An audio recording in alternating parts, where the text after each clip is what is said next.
I mean, the Orville, I guess, was the other big thing. It's one of the few shows I actually watch right now.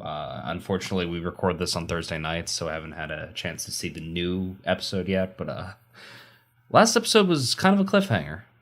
I know you were watching that right before we started here.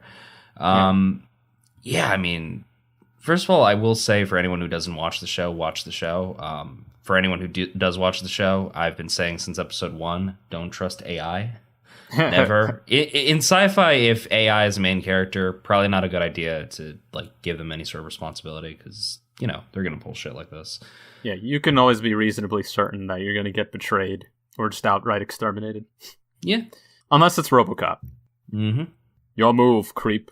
But yeah, that was one of the things that a lot of outspoken critics of Discovery say, is that Orville's kind of filling the void that it's left behind in terms of recreating that tone and feel of the original series. Is that plural? That's singular and plural. It is, yeah. English is a weird language, but yeah. Yeah.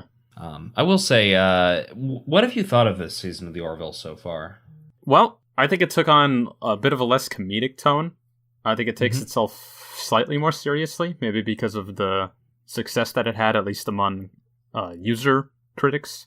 And not Rotten Tomatoes official critics. I don't even know how you could be an official critic, but... Yeah, no, it's, yeah. Yeah, I definitely like it. I think it's introducing a bunch more concepts, like the latest one we just saw, a whole planet of machines that I knew right from the beginning it was going to be a Terminator situation. How could it not? Yeah, a little bit. There is no impromptu machine life that exists. I don't even think the Transformers just pop into existence. I think someone built those and then they took over.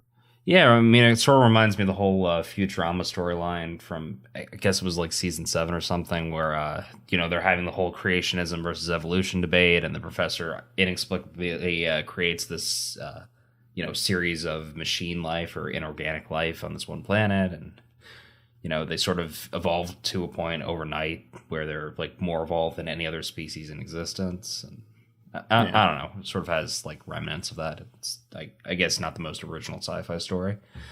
I think you see that a lot because it's just a rational human fear. Even in a video game series, Mega Man X, there's these things called the Reploids, which are sentient robots, and of course, a bad one rises up and takes command of a whole series of rogue robots who try to kill everybody.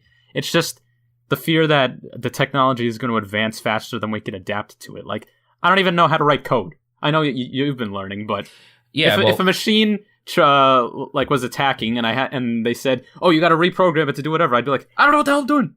Well, that's the thing. Like, any one of those machines, like, first of all, to be that advanced, you would never be able to write code like that. Like, no one person could ever write a code like that advanced. You mean you can't be Felicity and just flap your hands all over the keyboard and immediately disable the entire Earth's nuclear force? God, no. Well, first of all, I have not seen enough Arrow to really know the character of Felicity, like beyond the crossover specials. There's no doubt in my mind that the actress who plays her has no idea how to write a single code in any language.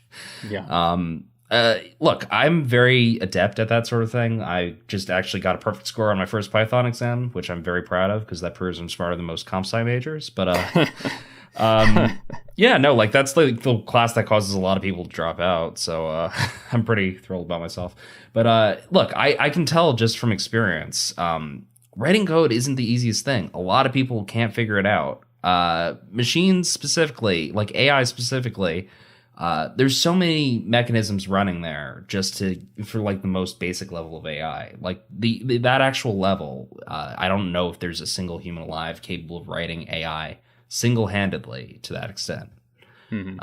Even nowadays, like the AI we are seeing, and like not to get like super political here and get into the whole debate about whether or not we should be having AI, we're sort of seeing automation taking over like in modern society, like not to the extent of like the Terminators like actually coming and destroying us and starting a war with us, but it's scary stuff. Like, I feel like this almost sort of shines a mirror onto like modern society.